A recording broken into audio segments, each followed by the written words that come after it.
وہ اس نے دولہے کو نوکری لکھوا کے دی ہوئی تھی، تو اس نے کہا جی کہ ایسے کرتے ہیں سال کی تنخواہ لکھتے تھے. لڑکے کا باپ کہتا ہے میں نہیں لکھنی.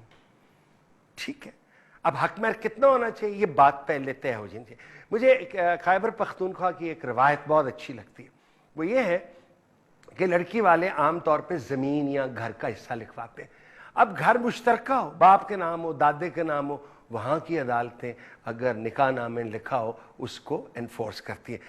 اس کے یہ جوائنٹ فیملی سسٹم ہونا چاہیے کہ نہیں، اس پہ آپ غور کریں. میں نے ایک لسٹ بنائی ہوئی ہے، وہ میں کسی پروگرام میں آپ کو دکھاؤں گا کون سی چیزیں ہیں جس پہ نئی نسل کو غور کرنا چاہیے. انٹروڈکشن تھوڑی سی لمبی ہو گئی ہے، ایک چھوٹی سی بریک لیتے ہیں، پھر میں آپ کے سامنے حاضر ہوتا ہوں.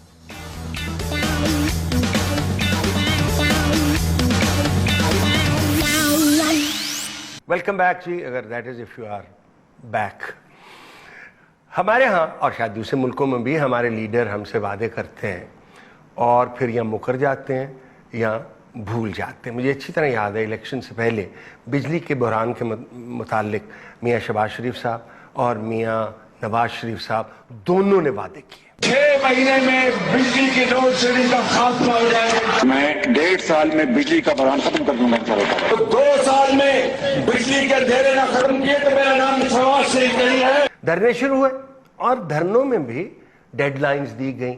عمران خان صاحب نے بھی دی اور طاہر القادری صاحب نے دی. وہ ڈیڈ لائنز بدلتی رہی، یعنی وہ بھی اپنے وعدے پورے نہیں کر سکتے. کہ انشاءاللہ اتوار پاکستان کی تاریخ کا فیصلہ کن دن ہوگا. نواز شریف صاحب، آپ کو، آپ کی حکومت کو، اسمبلیوں کو، آپ کے سارے نظام کو میں صرف 48 گھنٹے کا الٹیمیٹم دے رہا ہوں. اگر حکومت کے گلو بٹوں نے قانون توڑا تو میں خود اپنی فوج کو لے کے prime minister house Nawaz Sharif کے پاس جا رہا ہوں. حکومت کے خاتمے اور نظام بدلنے تک کوئی واپس نہیں آئے. ہاتھ اٹھا کر کوئی واپس نہیں آئے گا. ایوانوں میں دھینگا مشتی اور شور شرابہ ہوتا ہے. کہتے ہیں کہ یہ جمہوریت کی خوبصورتی ہے اور صرف ہمارے دنیا جہان میں ہوتا ہے، کافی ملکوں میں ہوتا ہے. آئیے ایک چھوٹی سی فلم دیکھتے ہیں مختلف ایوانوں میں یہ کیسے ہوتا ہے.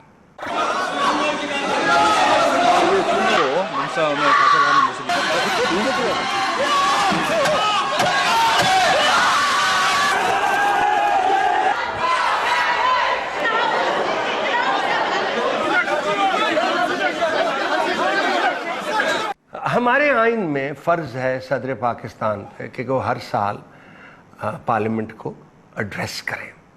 امریکی صدر بھی کرتا ہے، اسے state of the union address کہتے ہیں. برطانیہ میں پارلیمنٹری سیشن سے پہلے برطانوی ملکہ ایڈریس کرتی ہے پارلیمنٹ کو، اور وہ تقریر جو ہے وہ پرائم منسٹر ان کو لکھ کے دیتا ہے.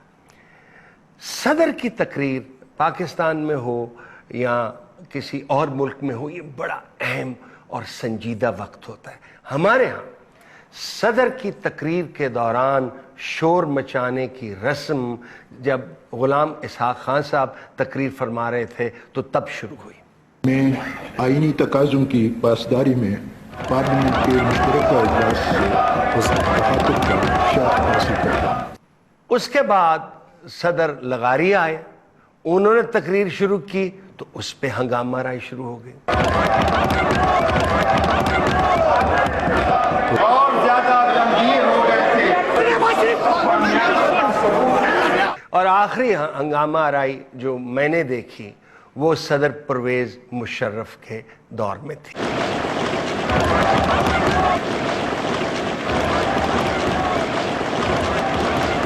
یہ ایک فرسودہ اور گھٹیا حرکت ہے. جب صدر پاکستان تقریر کر رہا ہو تو سب نے سننی ہے. یہ روایت غلط ہے اور اس کو پھینک دینا چاہیے.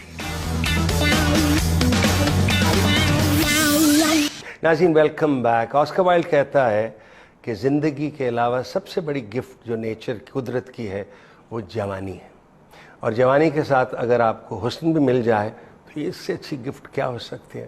میرے مہمان جوان بھی ہیں اور ماشاءاللہ مردانہ طور پہ حسین بھی ہیں. آپ شاید ہماری پارلیمنٹ کی ہسٹری میں ان نوجوانوں میں ہیں جو بہت کم عمر میں نیشنل اسمبلی کے ممبر بن گئے. آپ کا تعلق سوات سے ہے, آپ پی ٹی آئی کے ممبر ہیں, سینٹرل کمیٹی کے بھی ممبر ہیں اور بے شمار ووٹ لے کے آپ جیتے ہیں. جناب مراد سعید, ویلکم بیٹا, مبارک ہو آپ کو. یہ بتائیں کہ سوات کا کیا حال تھا جہاں صوفی صاحب نے یا فضل اللہ نے ٹیک اوور کر لیا تھا؟ جب 1969 میں سوات کی ریاست ضم ہو گئی پاکستان کے ساتھ, تو اس کے بعد جو ریگولر لا میں سوات آ گیا, تو اس کے بعد سے یہ تحریک پہلے 1970 میں اٹھی تھی. صوفی محمد وغیرہ جو کہ جماعت اسلامی سے ان کا تعلق تھا ان دنوں میں. پھر اس کے بعد یہ تحریک مختلف ادوار میں اپنے دیکھو کہ 1980s میں بھٹو صاحب کے ساتھ بھی ان کا ایک ایگریمنٹ ہوا تھا شریعت لا, اور اس کے بعد 1992-94 میں اس تحریک نے پھر سے زور پکڑا, اور پھر 2004-05 میں جب خیبر پختونخوا میں MMA کی حکومت تھی, تو جو صوفی محمد کا داماد تھا فضل اللہ, اس نے FM شروع کر دیا اور اسی سے یہ تحریک. تو اس میں 2-3 چیزیں تھیں. ایک تو ریاست کی اپنی ذمہ داریاں پوری نہ کرنا, اللیگل FM کا وہاں پہ ہونا, اور اس کے ساتھ ساتھ جو لوگوں کی محرومیاں اور جو لوگوں کے ساتھ ناانصافی ہوتی تھی, اس نے لوگوں کو اٹریکٹ کیا اس کی طرف. اور آپ نے اس آغاز میں دیکھا ہوگا کہ لوگ بڑے جوش و خروش سے اس کی طرف بڑھے بھی جو FM تھا. تو جب ریاست نے اپنی ذمہ داری پوری کی, ریاست اپنی ذمہ داری پوری کرتا, تو میرے خیال سے اس قسم کی اللیگل FM سے اور جو اس سے وہ تبلیغ کر رہے تھے, تبلیغ ایک قسم کا آپ کی اگر قرآن مجید کی تفسیر آپ کر رہے تو اس کی تو اجازت دے دیں, لیکن اس کا ایک پراپر طریقہ کار ہونا چاہیے, لائسنس ایشو ہونا چاہیے. تو ہوا اور لوگ اس طرف مائل ہو گئے. پھر لوگ خود تنگ آنا شروع ہو گئے انہی سے. جب ان کو علم ہوا کہ یہاں پہ تو اسلام کی اور شریعت کی تو نام پہ ہی مطلب ہمیں اکٹھا کیا گیا, اور اصل مقصد کچھ اور ہے.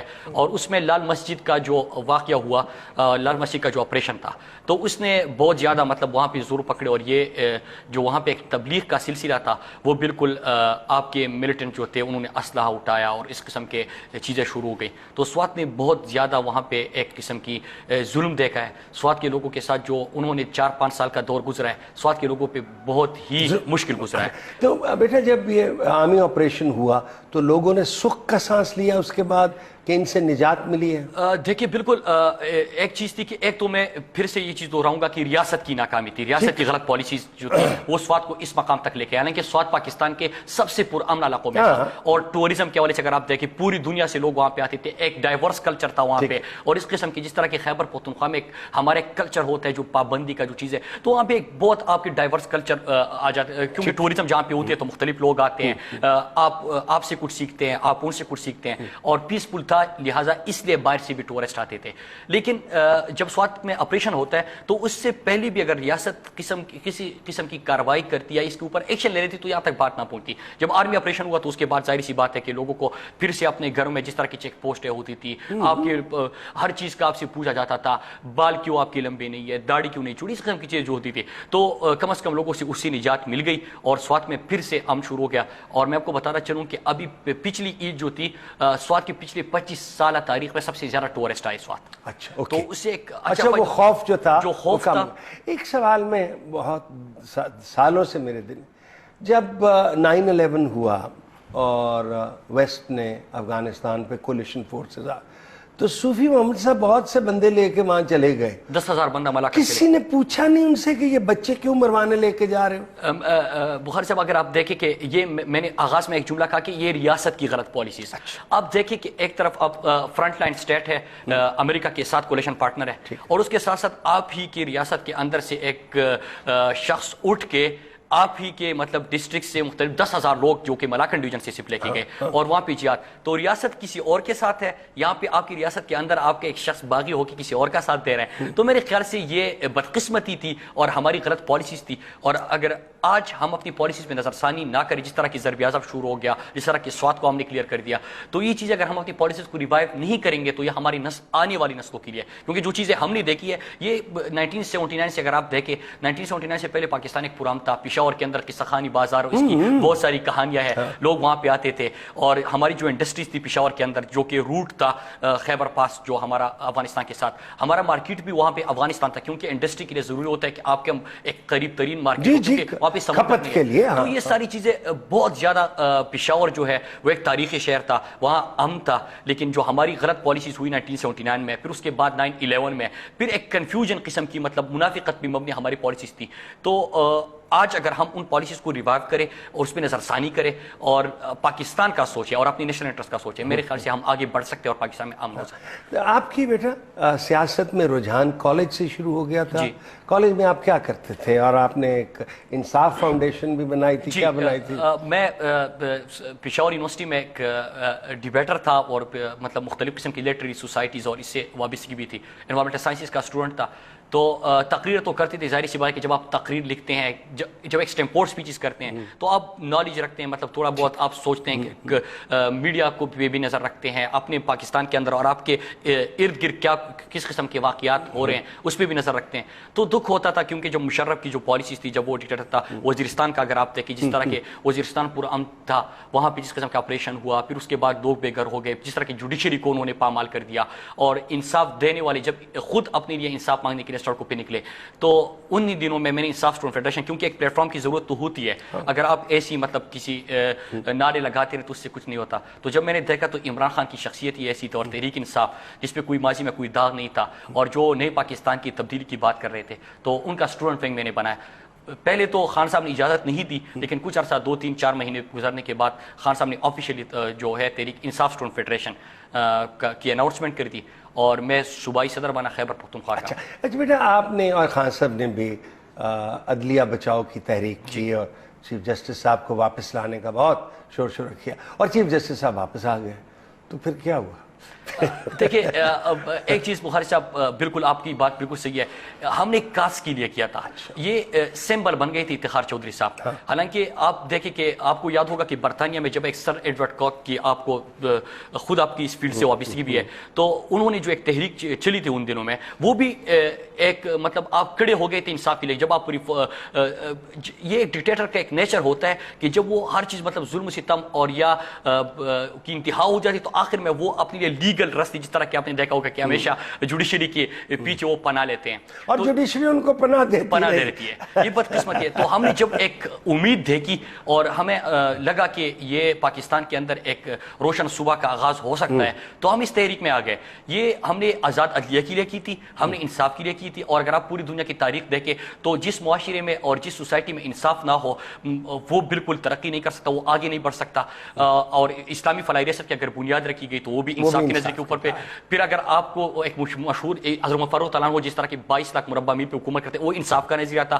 پھر آپ آگے اگر دیکھیں چرچل کا ایک مشہور واقعہ ہے جب وہ جوڈیشری کی بات کرتا ہے, عدلیہ کی بات کرتا ہے ورلڈ وار میں, are the courts functioning? جی, تو یہ انصاف nothing can happen to us as long as. اور آپ آج اگر دیکھیں کہ برطانیہ میں, امریکہ میں, یا آپ اسکینڈینیویا میں دیکھیں جو انصاف کا انہوں نے ایک نظام کیا, تو ہم اس کو سوچ رہے تھے. ہم نے کہا کہ پاکستان میں یہ ایک آغاز ہو سکتا ہے, ایک نئی صبح کا, ایک روشن صبح کا آغاز. اچھا بیٹا, تو افتخار محمد چودھری صاحب نے آپ کو اور عمران خان صاحب کو ڈسپوائنٹ کس لیے کیا, اور کون سی وجوہات ہیں کہ ہم نے ایک دفعہ تو ان کو ایک ناخدا بنا دیا اور پھر ہم سب ان کے خلاف ہو گئے؟ میں تو پہلے خلاف تھا, لیکن آپ جو ان کے ساتھ تھے, آپ کیوں خلاف ہو گئے؟ ہم کاس کے ساتھ تھے, ہم افتخار چودھری کے ساتھ نہیں تھے, وہ سمبل تھے اس کاس کے.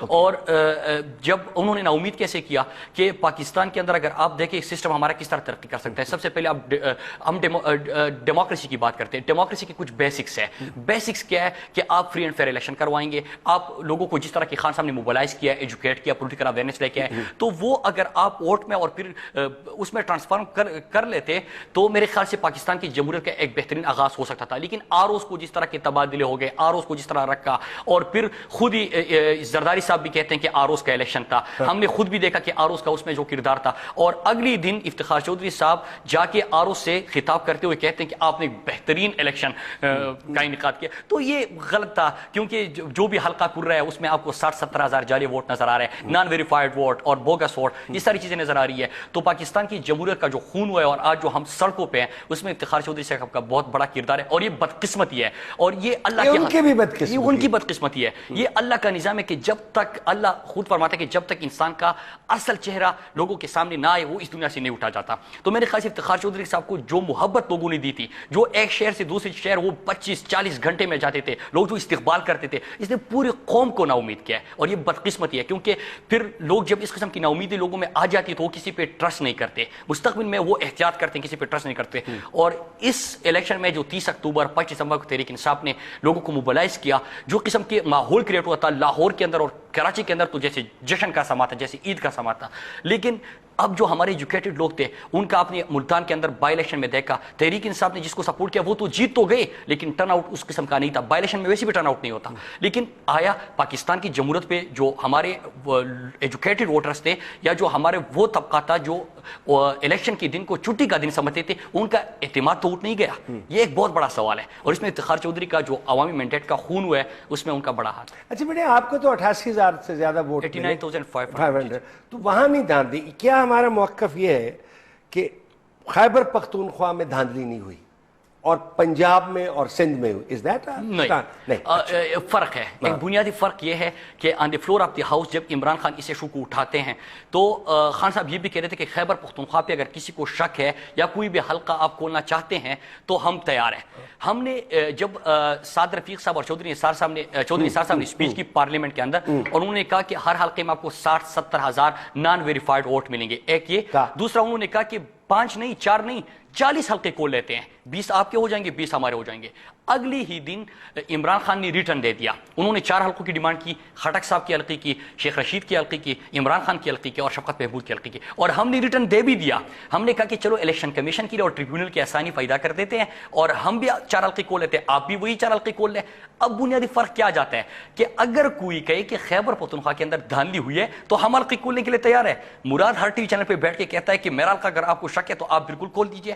خٹک صاحب تیار ہے, ہم نے ریٹرن دے دیا ہے, آن دی فلور آف دی ہاؤس یہ بات ہو چکی ہے, لیکن یہ کھولنے کے لیے تیار نہیں ہے. اور کھولنے کے لیے تیار نہیں کہ ہمارے پاس دلائل کیا ہے کہ تاریخ مریخ کو جس طرح کی لاہور کی باری آتی ہے رات کے اندھیرے میں اس کو فارغ کر دیا جاتا ہے, اس کی فیملی کو ہراساں کیا جاتا ہے.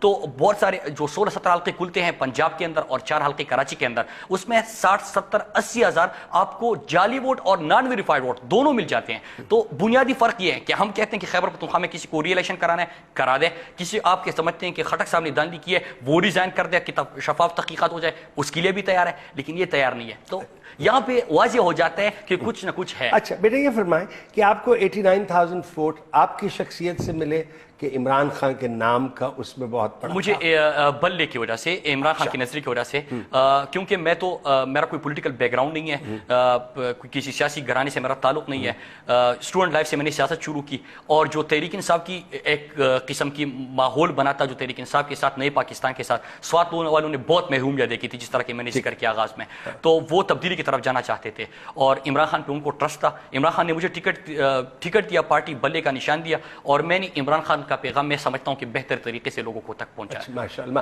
یہ بتائیں, بہت سے لوگ جب الیکشن لڑتے ہیں MNA کی تو وہ وعدے کرتے ہیں کہ ہم نوکریاں دیں گے, ہم آپ کے لیے یہ کریں گے. آپ نے کوئی نوکریوں کے وعدے کیے اپنے لوگوں؟ مجھے بڑی خوشی ہے, اور کیونکہ میں آپ کو میں نے بتا دیا کہ میرا تعلق کسی سیاسی گھرانے سے نہیں ہے اور میں مڈل کلاس فیملی سے تعلق رکھتا ہوں, تو میں نے اپنی سیاسی کیمپین میں جو پولیٹیکل کیمپین تھی اس میں بالکل کسی سے جھوٹے وعدے نہیں کیے. میری اسپیچز آج بھی آپ اٹھا کے دیکھیں, اس میں 2-3 چیزیں میں نے کی کہ میں یہ نہیں چاہتا جس طرح کہ آپ صبح سویرے MNA MPA کے گھر کے سامنے کھڑے ہو جاتے ہیں قطاروں میں آپ کو اس غلامی سے آزاد کرنا چاہتا ہوں. اگر کوئی کہے کہ مجھے نوکری دے رہے میں میرٹ, اگر آپ کا کسی نے حق مارا تو میں ذمہ دار, لیکن اگر آپ میرے پاس سفارش کے لیے آؤ گے تو میں بالکل نہیں کروں گا. اگر آپ گیس کے پائپ اور بجلی کے کمبوں کے لیے ووٹ دینا چاہتے تو وہ بھی نہیں. ہمارا کام ہے لیجسلیشن کرنا, اپنے جو قانون سازی کرنا بہترین طریقے سے, تاکہ ہم ایسے ریفارمز لے کے ایسے قوانین بنائیں جو کہ آپ لوگوں کے لیے, جس کا ڈائریکٹ آپ سے تعلق ہو اور آپ کو فائدہ پہنچے. بالکل سفارش, بالکل میرٹ کا قتل عام نہیں, کسی کو نوکریاں دینے نہیں, کہ پٹواری کلچر تھانے دار لے کے آنا, SP اپنا لگانا, پھر لوگوں کو اس سے غلام بنانا. یہ اس کے کیونکہ لوگوں نے اس کے خلاف مجھے ووٹ دیا تھا, اور ہو سکتا ہے کہ میرے آنے سے اب میرے حلقے میں کم از کم اس قسم کی تبدیلی آ جائے کہ لوگ اس پہ ٹرسٹ کرنے لگے کہ آئندہ ہم نے ایسے لوگوں کو ووٹ دینا ہے جو میرٹ کی بات کرتا ہے, جو کرپشن کی خاتمے کی بات کرتا ہے, جو پٹواری اور تانا کلچر کے خلاف بات کرتا ہے. تو میں نے یہ وعدے کیا. بیٹا خان صاحب, خیبر پختونخوا میں آپ کی حکومت ہے, کچھ لوگ کہتے ہیں واضح تبدیلی وہاں شروع ہو گئی ہے، جو آپ کے خلاف ہے وہ کہتے ہیں کچھ بھی نہیں ہوا۔ آپ کی نظر میں خان صاحب کے آنے سے، مثلا میں نے جو تبدیلی دیکھی میں آپ سے ذکر کر دوں کہ بڑی عید کے بعد یہ ابھی جو ہوئی ہے، اگلے دن سڑکیں صاف تھیں، کوئی مجھے، میں پہلے جب جاتا تھا ایک ہفتہ وہاں گند پڑا ہوتا، next day every thing was clear. دوسرا میرے عزیز جاتے ہیں ہاسپٹل، ان سے طریقے سے گفتگو ہوتی ہے، دوائی بھی دی۔ آپ بتائیں آپ کی نظر میں خان صاحب کی پارٹی کی حکومت کون کون سی تبدیلیاں لائی ہیں خیبر پختونخوا میں جن کا لوگوں کو پتہ ہے اور ان پہ اثر ہو رہا ہے؟ دیکھیے وہ کہتے ہیں کہ سیاستدان آنے والے الیکشن کا سوچتا ہے اور لیڈر آنے والی نسل کا سوچتا ہے۔ آپ دیکھیں کہ دنیا میں جس ملک نے بھی ترقی کی ہے اس کے کچھ بنیادی اصول ہوتے ہیں۔ اصول کیا ہوتے ہیں کہ آپ کوئی بہترین قانون سازی، جس طرح میں ذکر کر رہا ہوں آپ کرتے ہیں۔ ہم جو 2-3 قوانین لے کے آپ دیکھیں کہ اس کا ڈائریکٹ جو تعلق ہے وہ عوام کے ساتھ ہے۔ پہلے ہم نے جو وعدہ کیا تھا، ہمارا منشور کیا تھا، آپ کسی بھی پارٹی کو یا کہ ان کی پروگریس کو پرکھتے ہیں ان کے منشور کے ساتھ آپ دیکھ کے کہ انہوں نے وعدے کیا کیے تھے اور وہ آج کہاں پہ اسٹینڈ کرتے ہیں۔ بیٹا یہ ویسٹ میں ہوتا ہے، یہاں تو منشور ڈال دیا جاتا ہے۔ اچھا پی ٹی آئی نہیں ڈالتی لیکن باقی پارٹیاں بس منشور ویسے بناتی ہیں۔ لیکن آپ اس کو مطلب دیکھ کے اپنی پروگریس اور اپنی پرفارمنس اسی سے مطلب آپ جائزہ لے سکتے ہیں۔ پٹواری کلچر کے خاتمے کا ہم نے وعدہ کیا تھا، آپ نے دیکھا کہ خیبر پختونخوا کے اندر اس وقت تک سب کہتے ہیں، ایون کہ ہمارے کرٹیز کہتے ہیں کہ پٹواری کلچر کا خاتمہ ہو چکا ہے۔ آپ دیکھیں کہ وہاں پہ ہم نے ایک ان کے لیے جو طریقہ کار مرتب کیا ہے وہ یہ ہے کہ پٹواری سے لے کے کمشنر تک جو بھی زمین کا انتقال وغیرہ ہوتا ہے تو پھر ریونیو ڈپارٹمنٹ سے ان کو فون بھی جاتے ہیں کہ کسی پٹواری نے پیسہ تو نہیں لیا اور وہ اس کو کنفرم کیا جاتا ہے اور نقنامے ہر جگہ پہ لگے ہوئے ہیں۔ اس کے ساتھ آپ یہ دیکھیں کہ خیبر پختونخوا جو کرپٹ پٹواری تھے 345 اس وقت تک جیل میں ہیں۔ 16 مہینے کے اندر آپ 345 پٹواری۔ ہمارا ریونیو اس سے کیا اندازہ ہو جاتا ہے کہ ہم کس طرح کہتے ہیں کہ پٹواری کلچر کا خاتمہ ہوا۔ پچھلے سال ہمارا ریونیو تھا 12 بلین، اس سال تک ایک سال کے اندر ہمارا ریونیو پہنچ گیا 36 بلین۔ مطلب آپ ٹرپل کر گئے۔ کیوں کر گئے؟ کیونکہ آپ نے وہ جو سرکار کو پیسہ نہیں جا رہا تھا اور پٹواری اپنی جیب میں رکھتے اس کا اپنے خاتمہ۔ پولیس کے حوالے سے ہمارے کریٹکس بھی کہتے ہیں کہ پولیس میں آپ بڑے ریفارمز لے کے آئے، اس میں جو ویمن کے لیے اپنے الگ ڈریس، آپ نے پنجاب کے اندر دیکھا کہ 17 لوگوں کو مارا جاتا ہے، 1 لاکھ لوگ آپ سڑکوں پہ لے کے آؤ گے تو پھر اس کے بعد FIR درج ہوگی یا نہیں ہوگی اس کا فیصلہ بعد میں ہوگا۔ آپ on line FIR Khyber Pakhtunkhwa کے اندر درج کر سکتے ہیں۔ ہمارے جو وہاں پہ انٹیلیجنس جو شیئرنگ تھی اس کا بہت کمزوری تھی، کوئی انٹیلیجنس یونٹ نہیں تھا، کوئی پراپر طریقہ کار نہیں تھا، اس کے لیے ہم نے ٹریننگ اسکول اور الگ ادارے بھی بنا دیے۔ اس کے ساتھ ساتھ ہم نے ایک قانون وہاں پہ پاس کیا کہ جو کرپشن وغیرہ آزاد احتساب ہم نے وہاں پہ مطلب کمیشن بنا دیا جو کہ CM کا بھی احتساب کر سکتا ہے۔ اگر CM کے اوپر یہاں پہ تو اپوزیشن لیڈر اور پرائم منسٹر صاحب بیٹھ کے اپنے لیے اپنے احتساب کے لیے ایک چیئرمین نیب نامزد کر رہے تھے، تو اس طرح احتساب نہیں ہوگا۔ احتساب تب ہوگا جب آپ ایک فری اینڈ فیئر ہر کسی کا ٹرائل کرو گے۔ اور ایجوکیشن کے اندر ہم نے ایک بہت بڑی تبدیلی لے کے آئے کہ ہمارا گو اسکول بہت زیادہ تھے خیبر پختونخوا کے اندر۔ آپ نے دیکھا کہ بچوں کے لیے ہم نے وظائف پہ مقرر کیے، 1000 کمیونٹی اسکولز پہ ہم نے کام شروع کر دیا۔ میرے حلقے میں صرف ہم نے 90 اسکولز بنائے جو ملیٹنسی سے تباہ ہو گئے تھے۔ ایک سال کے اندر 90 اسکولز ہمارے بنے جو ملیٹنسی سے ابھی تک اس کے اوپر کوئی ایکشن نہیں لیا جاتا، کیونکہ میں تو سمجھتا ہوں سوات میں نے جب 90 اسکول ہمارے بنائے، مختلف ڈونر سے میں نے بات کی تو میں نے ایک کیمپین کا آغاز کیا تھا تبدیلی تعلیم سے، کیونکہ تعلیم آپ کسی کو دو گے تو اس کے بعد ہی تبدیلی آئے گی۔ تو وہ 90 اسکول بنائے، 1000 کمیونٹی اسکول بنائے، 14000 ہم نے نئے ٹیچرز ہائر کیے جو کہ NTS کے تھرو۔ پہلے کیا ہوتا تھا کہ MPA MNA کا کوٹا ہوتا تھا، کسی ٹیچر کو کونسل سے لے کے کسی کو مطلب لے کے، تو وہ اس کا بھی ہم نے خاتمہ کر دیا۔ چاہے ہماری جتنے ڈاکٹرز کی پوسٹنگ ہوئی ہو، چاہے ہماری جتنے ٹیچر کی پوسٹنگ ہو، وہ NTS کے through. NTS is independent institute, وہ اپنی تھرو ٹیسٹ کرواتے ہیں، آن لائن ساری چیزیں ہوتی ہے، وہ ہم نے کروا دیے۔ اس کے علاوہ رائٹ ٹو انفارمیشن، ابھی جو ہمارے وزیر اعلیٰ کے اخراجات کے اوپر آج کل بات ہو رہی ہے کہ ان کے سال کا خرچہ تھا، تو یہ بھی رائٹ ٹو انفارمیشن کو یوز کر کے ان کے اخراجات کا ہم نے کہا ہے، ایکسپینسز کا کہا ہے۔ پنجاب میں آپ کو یہ چیزیں نہیں ملے گی، آپ کو بلوچستان یا سندھ میں نہیں ملے گی۔ تو کم از کم جو ابھی تک ہم نے 40 قوانین نئے جو ہے جن کا عوام سے ڈائریکٹ تعلق ہے وہ پاس کر دیے، اور ہمارے 105 نئے لاز جو ہے وہ ابھی اس کے اوپر اسمبلی میں ڈسکشن ہو رہی ہے، بل کام ہو رہا ہے۔ اچھا بیٹا، یہ جو ہمارے ہاں پنجاب میں بالخصوص اور یقیناً سندھ میں بھی ہو رہا ہوگا کہ MP اور MNA اپنے مطلب کا SHO لگواتا ہے، اپنے مطلب کا DSP لگواتا ہے، اپنے مطلب سے FIR کٹواتا ہے، یہ بھی سلسلہ آپ نے بند کر دیا۔ پولیس ریفارمز میں یہ ہے کہ ہمارا کوئی بھی، میں نے آپ کو عرض کیا کہ جب کوئی MNA MPA حلف لیتا تو اس کے بعد پہلا کام اس کا یہ ہوتا کہ اپنا تانے دار SHO DSP لے کے آئے، DPO لے کے آتا تھا تو پھر وہ باقی چیزیں سنبھال لیتا۔ ہمارا یہ کہ IG سے ڈائریکٹ IG کرواتا ہے یہ، کیونکہ خان صاحب کی ایک سوچ ہے اور ان کی ایک پالیسی ہے، وہ سمجھتے ہیں کہ آپ کسی کو اختیار دے دو اور پھر اس کو ذمہ دار بھی ٹھہراؤ۔ ہمارا مسئلہ یہ ہوتا ہے کہ پولیٹیشین اپنے پاس اختیار رکھتے ہیں اور کسی سے ذمہ داری مانگتے ہیں۔ تو اس طرح نہیں ہوتا. ہم نے آئی جی کو بالکل انڈیپینڈنٹ رکھا ہوا ہے, بالکل بہت اعلیٰ آدمی آپ کا آئی جی, اور فائن مین, اور اس کے ریزلٹس بھی آ رہے ہیں, کیونکہ ان کو بیوروکریٹس اور یہ کبھی بھی نہیں چاہیں گے, کوئی پولیس آفیسر اچھا آفیسر کبھی نہیں چاہے گا کہ اس کو اختیار ملے اور وہ پرفارمنس نہ دے سکے. تو ہم نے ان کو انڈیپینڈنٹ کیا, بالکل ڈیپولیٹیسائز کر دیا, اور ان کے لیے ہم نے فیسلٹیز بھی دے دی ان کو, ہم نے جو لیکن رسپانسبل بھی ہوں گے, اور اس کی ریزلٹس آ رہے ہیں. اچھا, یہ جو دھرنا خان صاحب کر رہے ہیں, جہاں میری بیٹیاں اور میرا بیٹا زبردستی مجھے لے کے جاتے ہیں, آپ کو پتہ ہے, کہتے ہیں پانی لے کے چلو, ہم بوتلیں اٹھا کے جا رہے ہیں. اب کافی لمبا ہو گیا, آپ کی نظر میں اس کا ایفیکٹ کیا ہوا ہے؟ ایفیکٹ ایک تو میں آپ کو یہ بتانا چلوں, خان صاحب ہمیشہ کہتے ہیں کہ انقلاب کا, تحریک کا کوئی ٹائم فریم نہیں ہوتا, جتنا جلدی جتنا دیر تک جا سکتے ہیں ہم کریں گے, ہم ثابت قدم ہے اور ہمیں امید ہے. اسی تبدیلی کیا آئی ہے, سوال یہ ہے, اسی تبدیلی ہے کہ آپ نے دیکھا کہ پاکستان کے عوام کو پہلی دفعہ پوری دنیا میں یہ ہوتا ہے کہ لوگوں کو اپنے رائٹس کا پتہ ہوتا ہے. ایک بچے سے آپ پوچھو, اس کو پتہ ہوتا ہے کہ میرے رائٹس کیا ہے, اور اس سے ہمیں فائدہ ایک اور بھی ہوا. ایک تو ہماری تبدیلی کی کمپین چل رہی تھی, جو ہمارے کنٹینر سے روزانہ خان صاحب نے لوگوں کو اقبال کا پیغام پہنچایا, پاکستان کی بنیاد کی, پاکستان نظریہ پاکستان کی اصل روح عوام تک جھنجھوڑا, روز جھنجھوڑتے ہیں, اور اس سے لوگ ایجوکیٹ ہو گئے, لوگوں کو اپنے رائٹس کا پتہ ہو گیا, پولیٹیکل اویئرنس آ گئی, لوگ ایجوکیٹ ہونا شروع ہو گئے. اور ایک اور چیز اس میں آ گئی کہ جوائنٹ سیشن جب ہو رہا تھا تو ایک دھرنا باہر تھا, ایک دھرنا اندر تھا. اندر والے دھرنے سے ایک افسوسناک چیز بھی ہے اور جو دکھ بھی ہے, مجھے بھی خود پہنچا کہ پارلیمنٹ پہ لوگوں کا اعتماد اٹھ گیا. لوگوں نے دیکھا کہ ایک ایک منٹ کے اوپر میرے ٹیکس کا لاکھوں روپے خرچ ہوتا ہے, لیکن میری بات نہیں ہوتی, اپنی مفاد کی بات ہو رہی ہے کہ نواز شریف صاحب کو کس طرح بچانا ہے, چاہے وہ جس طریقے سے بھی ہو. میں بھی اٹھ کے کہتا ہوں کہ دھاندلی زدہ ہے, وہ بھی اٹھ کے کہتے ہیں کہ دھاندلی زدہ ہے, لیکن تحقیقات نہیں, خاموش ہے, جمہوریت کو خطرہ ہو, سسٹم ڈیریل نہ ہو جائے. مطلب عجیب قسم کے جمہوریت کا لبادہ اوڑھ کے اپنی مفادات کی تحفظ کر رہے ہیں اصل میں. تو یہ جوائنٹ سیشن جب ہو رہا تھا تو عوام ایک لکیر کھینچی جا چکی ہے پاکستان کے اندر. عمران خان اور عوام ایک سائڈ پہ ہے اور سٹیٹس کو دوسری سائڈ پہ ہے. تمام پولیٹیکل پارٹیز عوام کو سمجھ آ چکی ہے کہ اپنے مفادات کی بات کر رہے ہیں, کوئی بھی عوام کے حوالے سے قانون سازی نہیں ہوتی. ایک ہی قانون انہوں نے 1.5 سال میں پاس کیا, پی پی او, جو کہ کانسٹیٹیوشن آف پاکستان آپ اٹھا کے دیکھیں تو بہت ساری چیزیں ایسی ہیں کہ اس پہ آپ سوالیہ نشان اٹھ جاتے ہیں.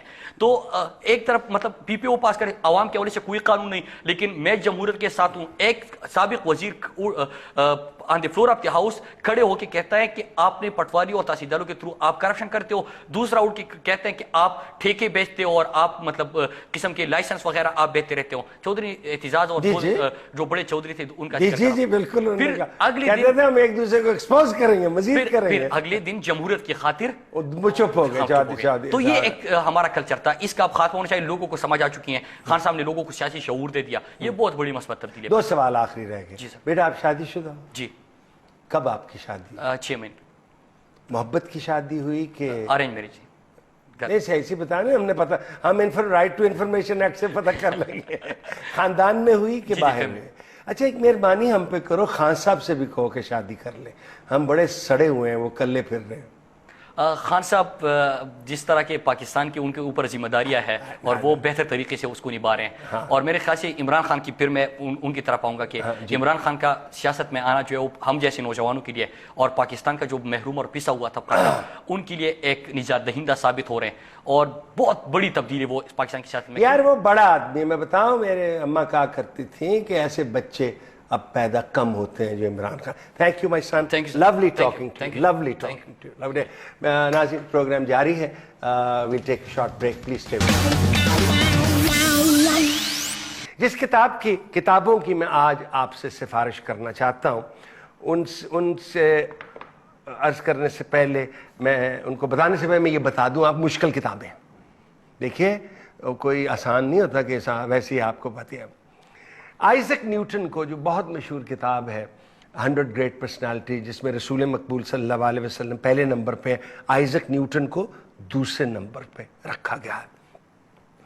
اب آئزک نیوٹن کے بعد بہت سے فزسسٹ آئے. ایک فزسسٹ اسٹیفن ہاکنگ ہے, اور ان کو بیماریاں ہیں, آتھریوسکلروسس ہے, وہ ایسے کر کے کرسی پہ بیٹھے ہوتے ہیں. ان کی BBC کی فلم اگر آپ نے غور سے نہیں دیکھی تو منگوا کے دیکھیں, the universe according to Stephen Hawking. انہیں 2 کتابیں لکھی ہیں. پہلی کتاب جو میں آپ کو ریکمینڈ کر رہا ہوں وہ چھوٹی سی کتاب ہے, a brief history of time. کہتے ہیں 75% لوگ یہ کتاب پوری نہیں پڑھتے. میری درخواست ہے کہ آپ اس کو آرام آرام سے پڑھیں, لطف لے لیں, آرام, سمجھ نہ آئے ٹاک ٹو اے فزسسٹ, لیکن اسے پڑھیں ضرور. اس نے ایک تہلکہ مچا دیا تھا جب یہ کتاب آئی تھی. آخری کتاب انہوں نے ایک اور شخص کے ساتھ مل کے لکھی ہے, اس کا نام ہے Stephen Hawking, the grand design. اب اس میں ایک فلسفہ پیرلل یونیورسز کا ہے کہ یہ یونیورس شروع کیسے ہوئے اور اختتام کیسے ہوں گے, بگ بینگ کے بعد کیا ہوا, آگے سے پیچھے جانا ہے کہ پیچھے سے آگے جانا ہے, یہ سلسلہ تھیوریز کیا کیا ہیں اس کے بارے میں. میں ہمیشہ کہتا ہوں کہ جب بھی آپ کتاب پڑھیں, یہ نہیں ہے کہ آپ وہ کتاب پڑھ کے ضرور اس سے متفق ہوں, پر سوچیں ضرور. یعنی اسٹیفن ہاکنگ آگے جا کے 2-4 بڑی مزدار لپیٹے آپ کو دیتا ہے, تو آپ کو کوارکس کا بھی پتہ لگ جائے, بائزن کا بھی پتہ لگ جائے, بہت سی چیزیں جن کا آپ نے سوچا بھی نہیں ہوا وہ آپ کو سمجھ آئیں گی, یا ایٹ لیسٹ آپ اس طرف رجوع کرنے کا شاید آپ میں شوق پیدا ہو جائے. اجازت چاہتا ہوں, اللہ حافظ.